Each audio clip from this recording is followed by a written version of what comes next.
Bon alors, va falloir mettre les choses au clair. Il y a une question qu'on me pose énormément qui revient très souvent, que ce soit concernant mes micros ou concernant mes guitares. Et la question c'est pourquoi tu utilises plusieurs micros? Et je vais te démontrer dans cette vidéo à quoi ça sert d'avoir plusieurs micros ou plusieurs guitares. Alors il faut savoir que chaque microphone a sa propre couleur de son. Chaque micro a son propre filtre, façon de parler, hein, son propre circuit qui va colorer le son d'une certaine manière, comme tu peux l'entendre depuis tout à l'heure. Là c'est le troisième micro que j'utilise et je vais encore changer de microphone pour te parler. Là j'utilise un quatrième micro et tu peux l'entendre donc pour la quatrième fois que le son a encore changé. Et pourtant en post-prod j'ai rien mis. Là ici au niveau de mes traitements j'ai rien d'autre que mon préampli pour alimenter le microphone et un compresseur pour éviter que le son sature trop. En fait la réelle utilité d'avoir plusieurs microphones ça va être de pouvoir choisir le bon micro en fonction de la situation, en fonction de la voix de la personne qu'on a à capter si c'est quelqu'un qui doit chanter, ou l'instrument qu'on doit capter si c'est un instrument, ou la pièce si on cherche à avoir une coloration précise sur une réverbération. Chaque microphone réagit différemment. Par exemple les micros dynamiques, comme par exemple ce microphone que j'ai dans la main, le SM57 de chez Shure, on va l'utiliser dans des cas extrêmes parce que c'est bien connu que les micros dynamiques sont robustes et ne saturent pas. Donc par exemple tu vas l'utiliser sur une batterie puisque tu as des coups qui sont extrêmement forts. De même avec les chanteurs qui ont tendance à screamer. Mais ils apportent une certaine coloration aussi lorsqu'ils sont placés devant les amplis de guitare. Mais chaque microphone dynamique a également sa propre coloration, comme par exemple celui-ci là c'est un Ludovic Lanen TT1 de chez Prodip ou Prodype, j'ai jamais su comment ça se prononçait, mais bref, chaque microphone a sa couleur, je le répéterai jamais assez, mais chaque microphone a sa propre coloration et donc en fonction du sujet tu vas varier le micro que tu utilises. Certains micros sont plus adaptés à des voix féminines, d'autres plus à des voix masculines.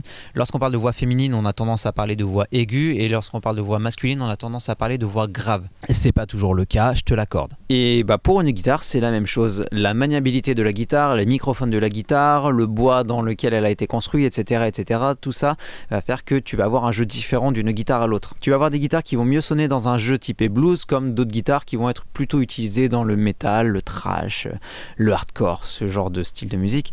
Ou alors tu vas avoir des guitares un petit peu polyvalentes mais qui vont avoir leurs limites. Pareil avec les microphones, tu as des microphones qui sont assez polyvalents mais qui ont leurs limites selon ce que tu veux enregistrer. Le Tonor TC20, j'avais carrément oublié que j'avais ce microphone. Une autre raison essentielle pour laquelle tu peux avoir besoin de plusieurs microphones, c'est lorsque tu veux capter des sources avec 2 micros ou 3 micros. Par exemple, lorsque tu enregistres une prise de son en guitare-voix, tu vas avoir ton chant, tu vas avoir ta guitare et probablement une room à capter. Donc 3 microphones. Tu peux choisir d'utiliser 3 fois le même, comme tu peux choisir d'utiliser 3 microphones différents. Dans un cas comme ça, il faut quand même que tu fasses attention à un élément essentiel, les problèmes de phase. Puisque tu sais, plus tu vas avoir de microphones, plus tu vas avoir des problèmes de phase. C'est-à-dire que ton onde sonore, elle va se balader comme ça dans ta pièce et elle va atteindre les micros à des timings différents et donc ça peut te créer un décalage et donc ça peut te pourrir le son. Donc comme on dit souvent, less is more. Le moins tu utilises, mieux c'est. Et puis comme on dit aussi shit in, shit out, ouais il y a beaucoup d'anglicisme. De la merde à l'entrée, de la merde à la sortie. Je sais plus si on a le droit de dire merde encore maintenant sur YouTube. Je crois qu'il y a une histoire là qui est passée il y a pas longtemps comme quoi ils censuraient ces mots là. Je m'attends à ce que ma vidéo soit démonétisée. Donc pour compenser tu peux aller acheter mes t-shirts sur shop.skyhand.fr, le lien est en description. En plus il y a souvent des promos.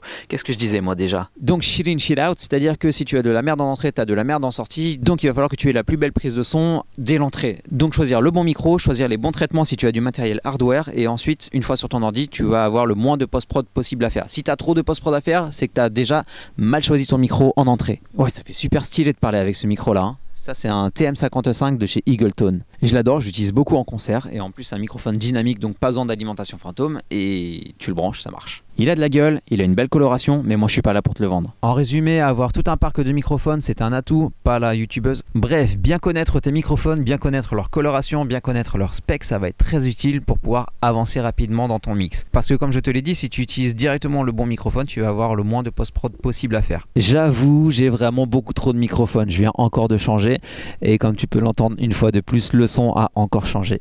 Mais ça peut peut-être te permettre de comprendre pourquoi il faut utiliser plusieurs microphones, pourquoi il faut investir dans plusieurs microphones. Et en fait, ma voix te sert de référentiel puisque tu peux voir quels micros sont chargés en basse, quels micros sont chargés plutôt dans les aigus, quels micros sont chargés plutôt dans le médium, etc.